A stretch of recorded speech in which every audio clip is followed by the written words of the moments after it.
Good afternoon. Thank you for joining me here at the Austin Repatriation Hospital outside the vaccination centre, where again today we're seeing more people come forward and get their third dose vaccine.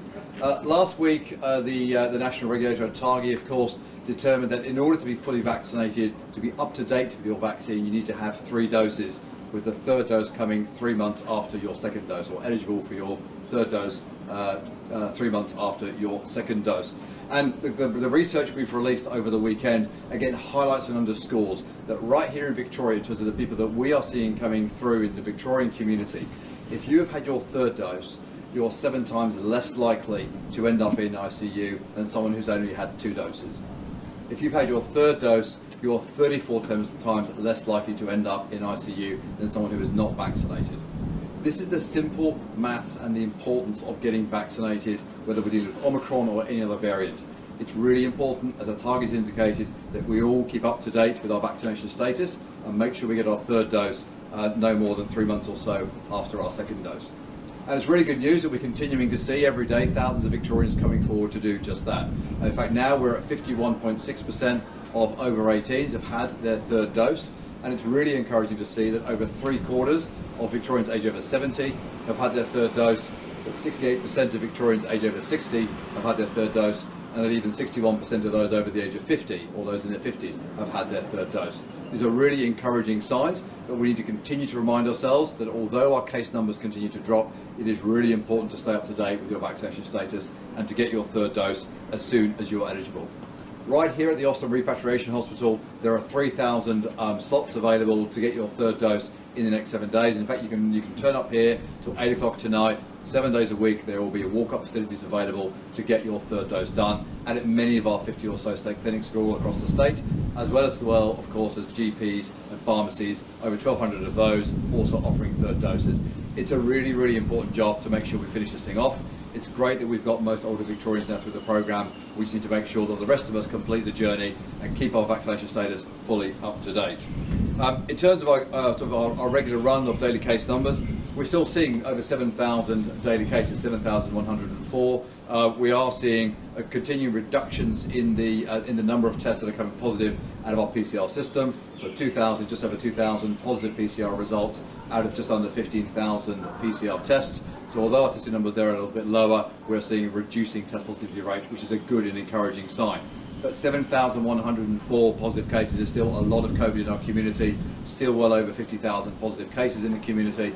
This is not over by a long shot. It's really important that we continue to bank in the progress that we've made over a really busy month of January and early February. Really keen to make sure we use the next few weeks of summer well to get everybody up to date with their vaccines and to be ready for the autumn and the winter. With that, happy to take any questions.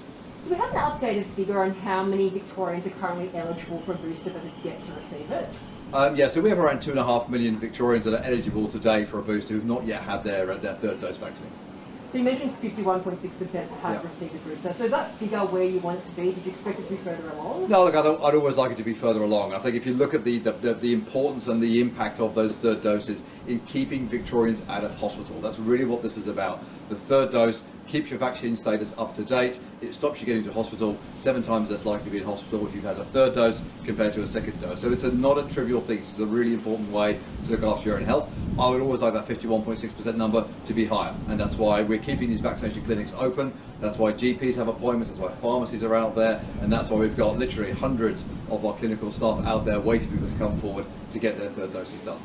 And just how important is it, I know you've mentioned it, but for people who've already say they've had their 2 doses, think that a third dose isn't necessary, what would you say to them? Yeah, look, what I'd say to them is, look at the data, look at the people, look at the 463 people in hospital here in Victoria right now with COVID.